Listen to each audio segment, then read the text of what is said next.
السلام عليكم ورحمة الله.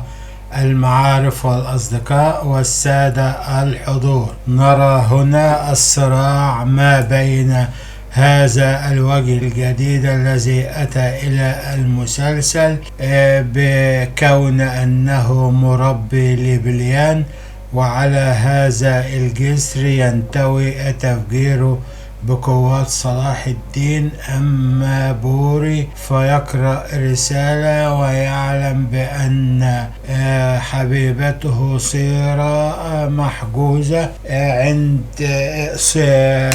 ميلا، وهذا الرجل الذي تقول له هذه المرأة التي أرسلت إليه كي يأتي هنا ويقوم بما قام به، فتقول له رسالة من بليان يا عمي، وهكذا. وسوف نشاهد ما يحدث منهم جميعا، وسيشعرون على رقابنا، وسنسير إلى إبلين أولا. وهنا ما هو المكان الذي يتكلم عنه هذا الإبلين، إمبراطور القدس الصغير.